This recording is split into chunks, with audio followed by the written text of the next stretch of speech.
Okay, so today's today's Wednesday, but every Tuesday until Halloween, we're gonna talk about a spooky comic book. This is a cool one. This is Edge of Spider-Verse. I walked with the spider, and this is Edge of Spider-Verse was an anthology series, um, telling stories about all the different Spider-Man from all the different universes, or a handful of them. And this is one such tale. So we see a little ant, right? And then and we see a light start to burn away at it. It's named Test Subject Number 32. Test Subject Number 32 seems to be experiencing intense physical agony. And we see that it's Peter Parker sitting in the yard burning ants like a little sociopath with his magnifying glass. And he's got a model of a skeleton in his room. I think that's pretty cool. But yeah, this kid's clearly gonna kill somebody. He's got binoculars by his window. He's got a computer. I mean, everybody does. A globe, a bunch of books. But the skeleton, the binoculars by his window, that's a little concerning. He's got sort of ancient style masks. Yeah.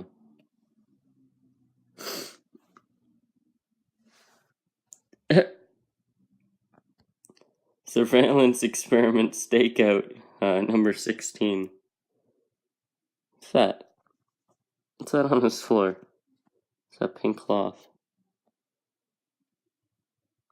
I can't really tell. I can't tell if it's just a cloth or if it's supposed to be like panties or something. Anyway, Peter Parker's a creep in this universe. And this is Mary Jane. Oh, by the way, the uncle's name in this is Uncle Ted instead of Uncle Ben, which is pretty funny. Subject remains unaware of being under observation. Perfect. Oh, jeez.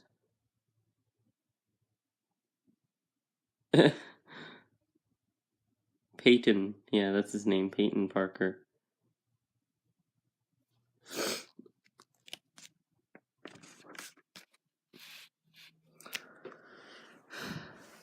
Peyton.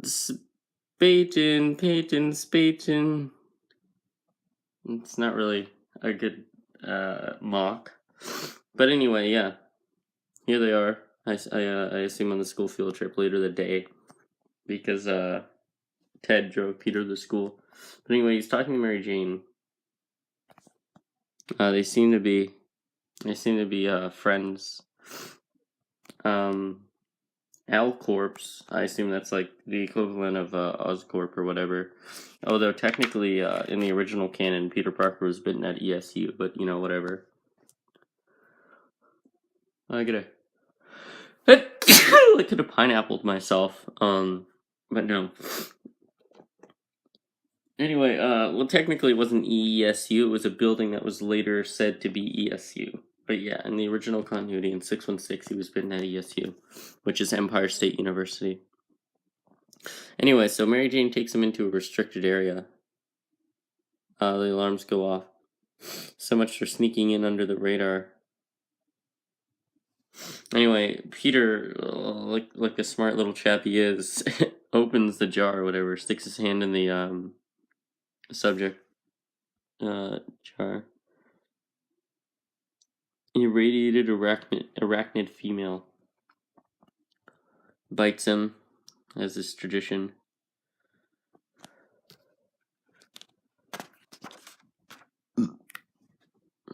So I don't know what spider looks like. I don't know that that's it though. Those little tangles. I don't think that's what a spider cell looks like. Those aren't codons. Anyway, yeah, so the spider DNA is going through his bloodstream. Um, he's feeling different. He's like, oh, I've got a fucking thing on my hand. You can't really see it. But anyway, they're good friends, but he's a creep to her or whatever. We go to later that day, he's in bed. He doesn't feel quite well. What a massive pile of... Just get a bookshelf, Peter. Anyway, he realizes that he has webbed fingers, and bang, bang, bang. Uncle Ted's at his door.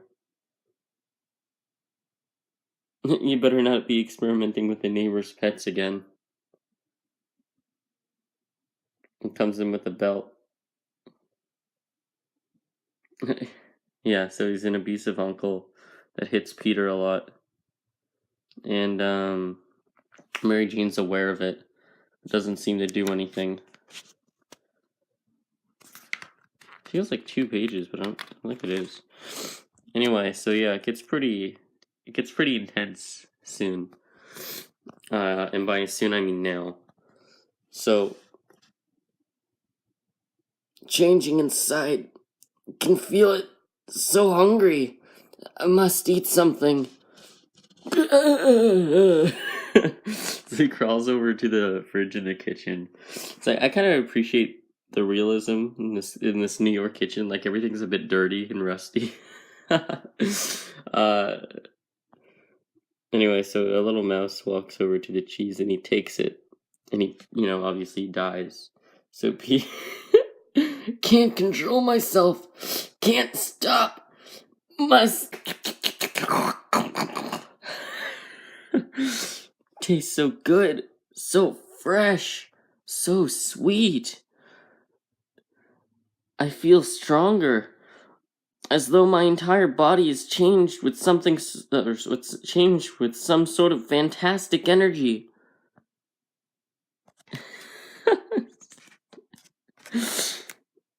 Oh, Jesus Christ! I looked over on the next page. I shouldn't have done that yet. Yeah. So it's not focusing. There you go. So he finds the cat because the measly mouse, as he says, isn't enough for him. So he takes the cat, and he says, "Test subject number 33 seems resistant to our new experiment." And the cat slashes him in the face, which I suppose is fine because he has a healing factor. I assume his power set is at least somewhat reminiscent. Get back here! And the cat, is obviously trying to get away. What the? So his instincts kick in and he spins a web, Raimi style. That's the spider! It has to be! His bite transformed his own power into me, or transferred his own power into me. I've become a test subject for my next science experiment.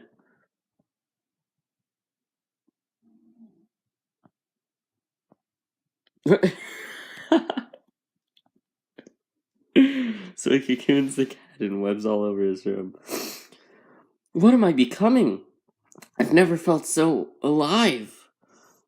The more I eat, the stronger I grow. All I need is to keep feeding.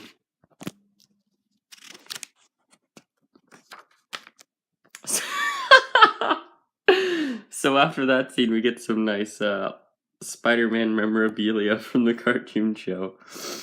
Like this nice little clock with a little watch in it, You can get in several different styles. Got another clock here. It's kind of cool. Fun for the kids, And then we go back to this reality. I don't think they gave it a number. But that's a cool thing that I like in Spider-Verse, that they give the universes all numbers and stuff. Although there were a couple mistakes with the Ultimate Universe.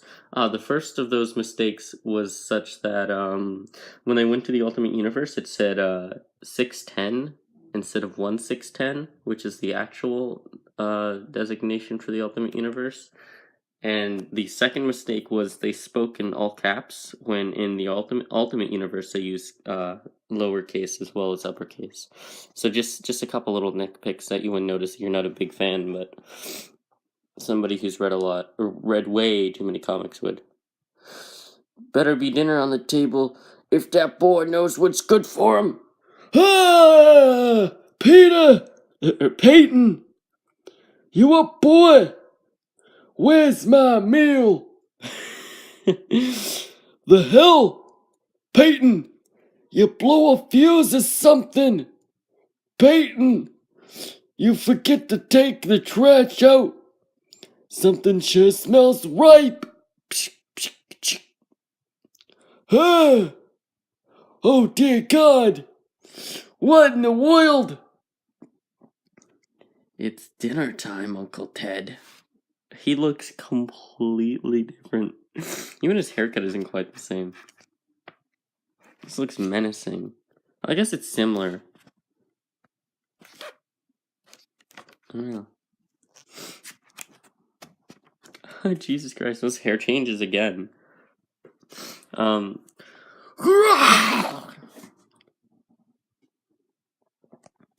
Look at this art.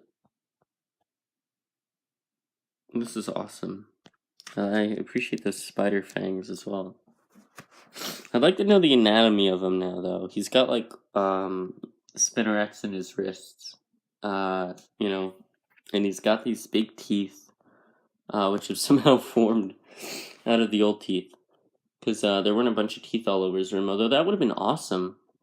And his tongue has grown very long and sharp, and his fangs have come up through his mouth. So I'm wondering if like his throat is really tiny now, and they've come up through there somehow, or they're like attached to the back, like up there or something. I don't know. Or like maybe down to the side into his jaw. If you've taught me anything, Uncle Ted, it's that with great power comes a great appetite. Ah! The following morning, whoops. Oh, I guess yeah, his eyes. They're all red and sensitive to light, I assume.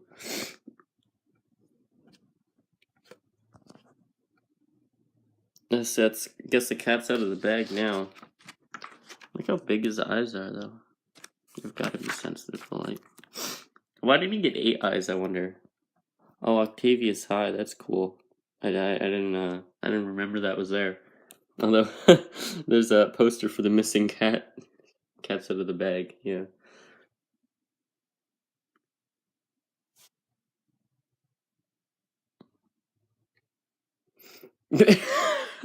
So yeah, he apparently keeps birds and shit in his locker so he can feed on them at lunchtime or whatever. Well, if it ain't old Spatin Patton. What you doing, creep? Waiting for you to show up, tough guy. Anyway, this is a classic scene that happens in pretty much every universe. There's a confrontation between the bully and Spider-Man. We never get to see it though, I don't think. Yeah. Anyway, I'm astonished with how little Peter cares about his transformation into a monster. So it seems like he's trying to court smaller humans so that he can eat them. Anyway, he's doing research on spiders later in his house, and Mary Jane comes over for some steamy times. So they get close. The door closes. They start kissing, and then he bites her neck like a vampire. And then he transforms a little bit more. His skin turns gray and stuff, and his eyes turn even redder than before, it seems. Maybe not, but they seem to be glowing. Oh, by the way, yeah, I remember this season. I figured it out immediately what this map was. And nobody on the show could figure it out for some reason. It's not very difficult. It's very obviously a city, okay? Um, especially later on. Like at first it's not quite so apparent, but then they start layering the different parts of the map they find over other parts of the map, and it's very clearly like some sort of city grid. And they're like, "Oh, what is it?" And at the end of the city, or at the end of the season, they're like, "Oh, it's a city." I'm like, "Yeah, of course it is, you fucking morons." Anyway, so she scratches his face, and the skin like peels off to reveal like weird spidery skin and other eyes. And he says like, "Look what you've done!" And then his skin bursts off somehow, like Marvel Zombie style, like how his mask just explodes off his face when he screams. Grrr! And then leaving so soon, and he whips the door closed with webbing, and then she sort of tries to leave out the other exit. Oh yeah, her name is Sarah Jane, by the way, in this universe. Oh, you know what? This would be a cool one to give away, but the digital code doesn't work anymore, probably, because it's a couple years old. But sometimes they do work regardless. But yeah, they're not supposed to work past a year. Anyway, yeah, like he's got this lady strung up.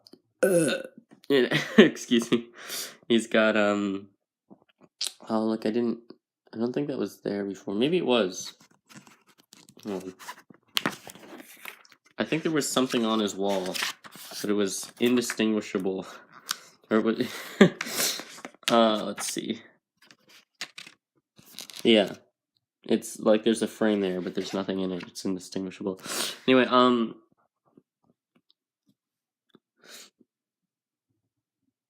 he's crawling up on the wall. He took his shirt off for some reason. Anyway, Uncle Ted is there. He's like, "Help me, please." Oh no, wait, now. Help! Oh, please help me! Never had a girl in my room before. Sorry for the mess.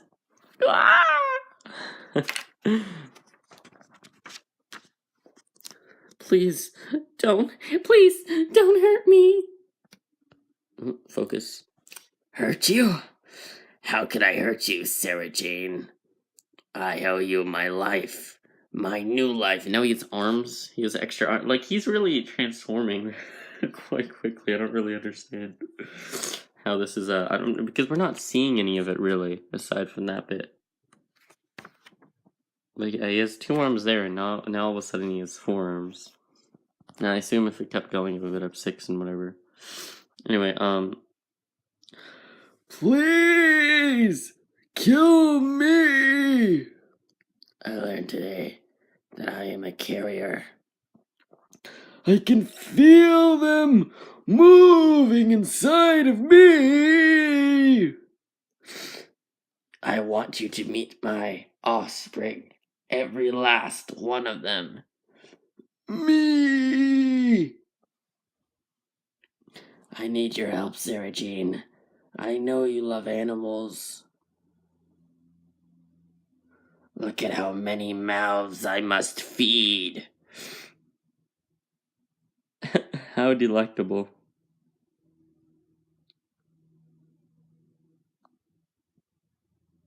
Oh, fucking spiders.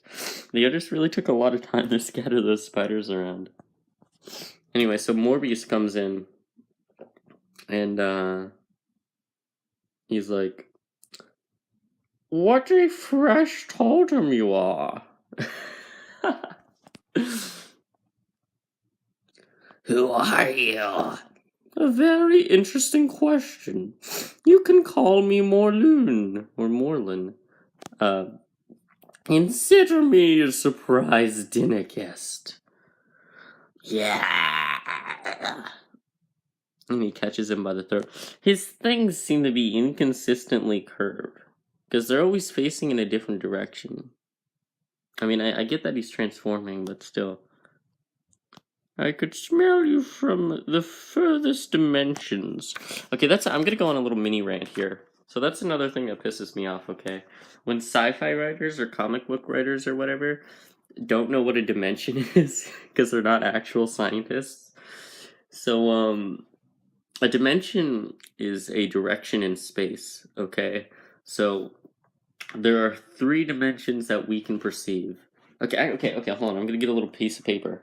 I'll be right back. Okay, this is evolving into a science lesson, slash math lesson, but we're gonna do it anyway. Okay, so a dot is a 0-dimensional point, right? Oh man, this pencil sucks. Okay, hold on. Okay, so a dot is a 0-dimensional point, right?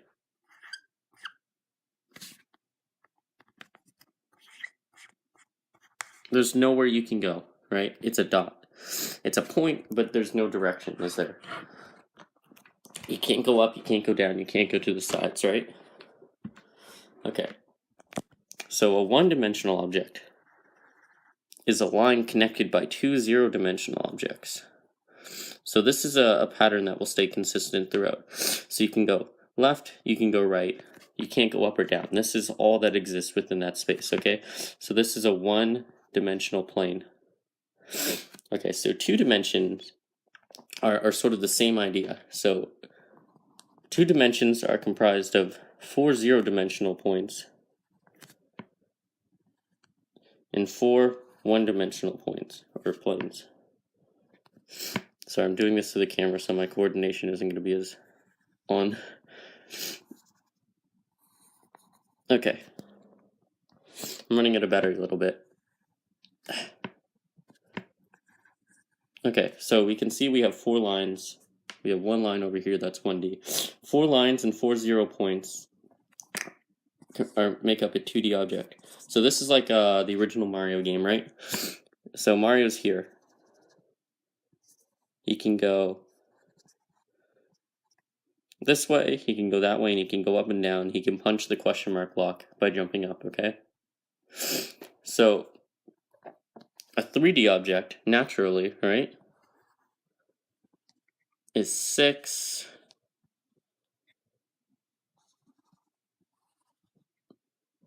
of the 2-dimensional planes, right? The 2-dimensional forms. Excuse my sloppy cube. Okay, so if you're clever, you've noticed a pattern here, right? 1, 2 to make 1, 4 to make 1, 6 to make 1, yeah? So this is a 3D object. Yeah, so that's 3 dimensions. So what sci-fi writers like to do is say that extra dimensions are different, like realities, or different universes, and that simply isn't such. So what beyond this point, we have tesseract. So tesseract are comprised out of 8 3-dimensional objects, like cubes. So I'm going to draw the best representation I can for that, but know that it's impossible to perceive with your mind, because your mind's never experienced it before, and your mind can't imagine another dimension that it hasn't previously experienced. But we can understand it through mathematics. So it's essentially, if we're visualizing it, it's a cube within a cube, but it's never quite that either.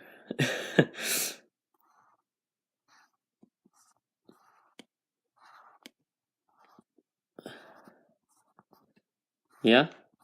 So there it is. There's a tesseract. So if you were looking at like a GIF of it, it would be moving in and out, in and out. It would be constantly shifting form. And that's just, representing the fact that it's never technically inside or outside. It's just, there is no inside to this cube, there's no outside. It's simultaneously in and out. And so this is a 4D object, right?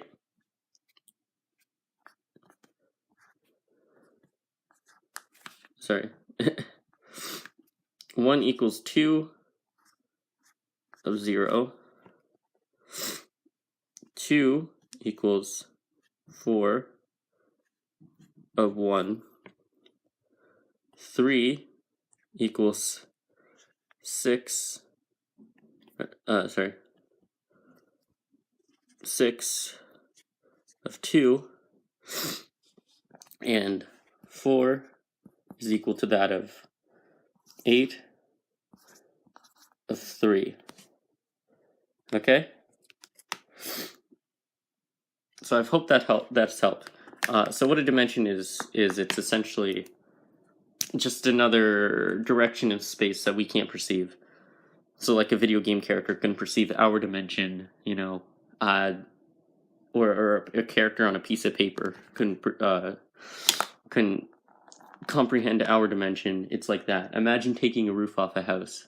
That's what we essentially look like to a fourth dimension. Of course, there are much more complex bullshit things, and we can't perceive those either.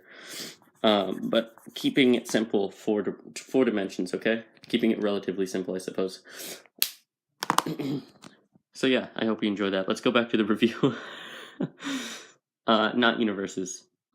Anyway, so Moreland rips apart Peyton because, you know, he absorbs. He's essentially a vampire that goes from reality to reality, eating spider totems, and you know,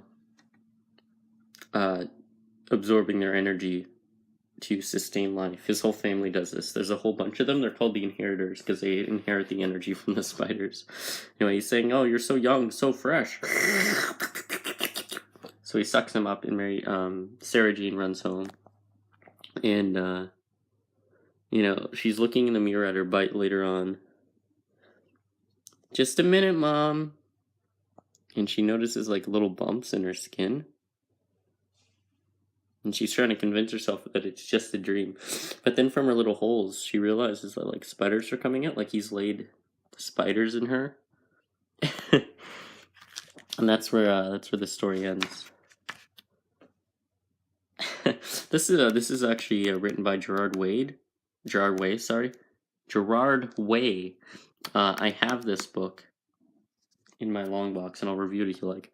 But number 2 is when Spider-Gwen first appears, and I have that one as well. But it's a reprint version, so it's called Spider-Gwen number 0 instead of Edge of Spider-Verse number 2.